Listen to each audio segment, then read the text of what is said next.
can see a hand raised over here.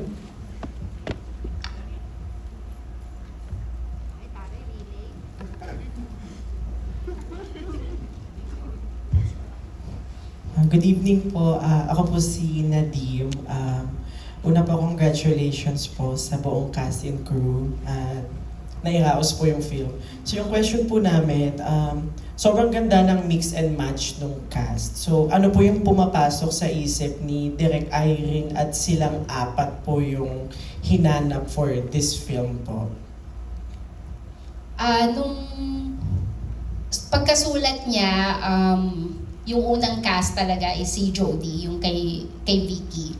And then from there, ang una kong goal ay makapag-pitch kay Miss Jody Santa Maria. Tapos, pag napa-oo ko na siya, parang feeling ko saka ako pupunta dun sa, magkakaroon ako ng conversation with her and what she thinks of the kwento. Tapos saka kami mag-expand into sino yung ibang casting.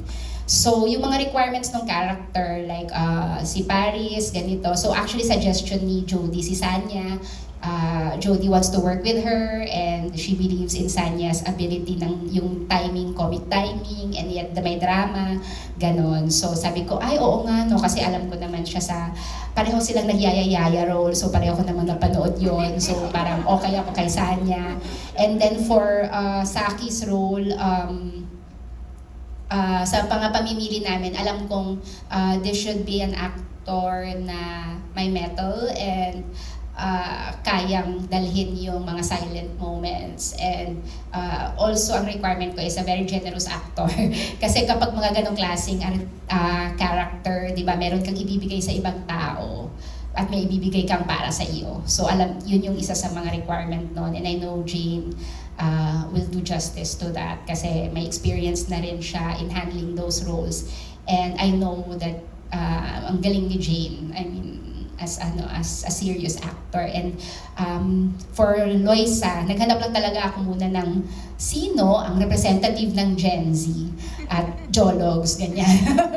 Tapos, actually si Loisa, nung tinignan ko, ay, pasok to si Gaga kasi yung mga adlib niya kahit nung pitching pa lang, yung mga take niya, kantong-kanto. So sabi ko, ay, ikaw na si Juana talaga.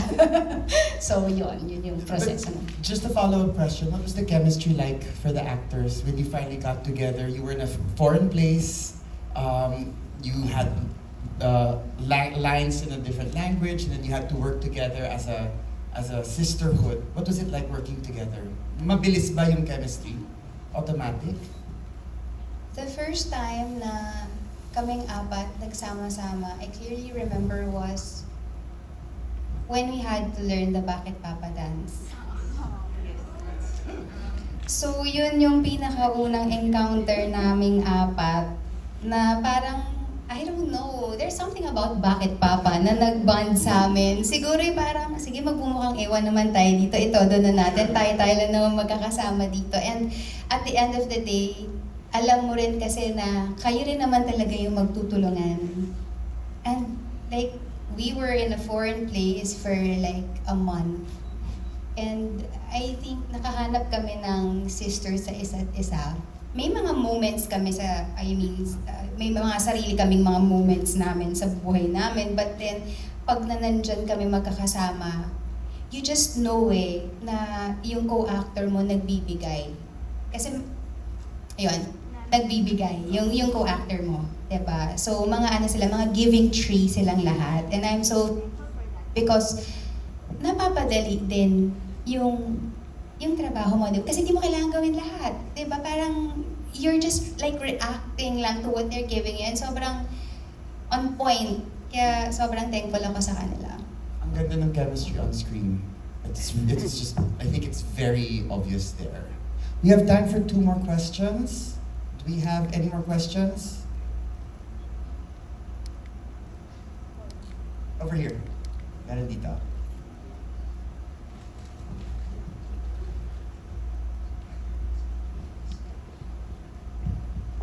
Hello po, I'm Zaske po from Tomashan Film Society. And first of all po, I would just like to congratulate everyone po na sobrang ganda po talaga yung kasama ko po, parang naiyak na nga po siya kanina. So, ayan po. So, yung question ko lang po. So, sa ending po kasi, parang, di ba nga po, lumabas po sila lahat sa Omniscient. They were all happy and they were all wearing yung white wedding gowns. And gusto ko lang, for me personally, ang na-take away ko from that, parang tinanggap, doon nila yung path nila, doon na nila natanggap yung sarili nila. Pero, from your perspective and from the perspective of the actors, I would just like to know, ano po yung interpretation or yung actual message na gustong ma-take away ng audience sa scene na yun, yung paglabas nilang masaya sila na habang kumakanta sila ng ayun po. Thank you. Dahil yung opening ay tungkol sa pilitang kasal, sana yung dulo ay maligaya silang kinakasal sa sarili nila or kung ano man yung pinipili nila. Yun. Thank you very much.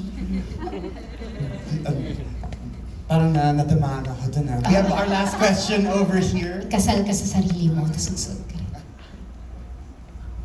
Hello, good evening po. My name is Princessa Roque and a content creator. Congrats po sa inyong lahat and gusto ko lang din po sabihin na sobrang ganda ng movie and umiyak talaga ako dito. Bali, ang pinaka naiyak kasi kong part is yung kay Miss Judy and sa anak niya. Kasi parang sa part natin, naiinis ako sa anak niya nung mga first part. Ano po yung naisip niya na nilagyan niya siya ng character development talaga agad, tapos parang nakita nung bata yung paghihirap talaga ng mother niya?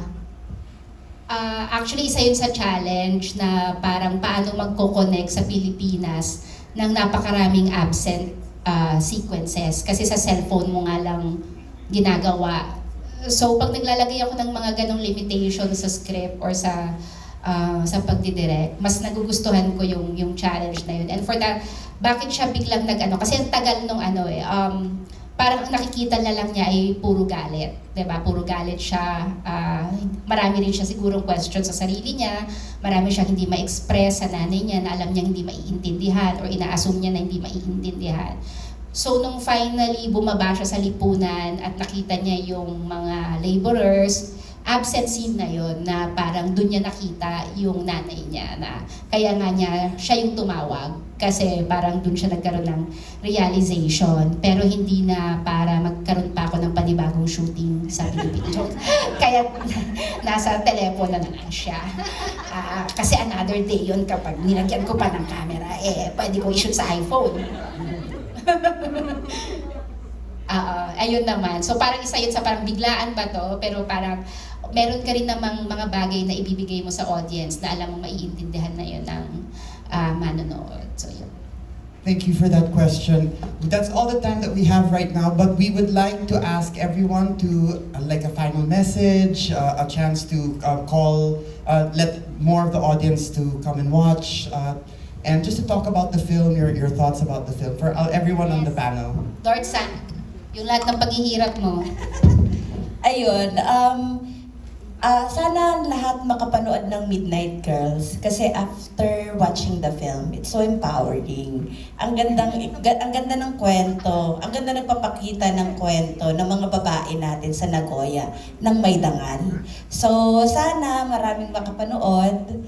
Please support. Yan. Yes, dapat pa, mullet ka pa para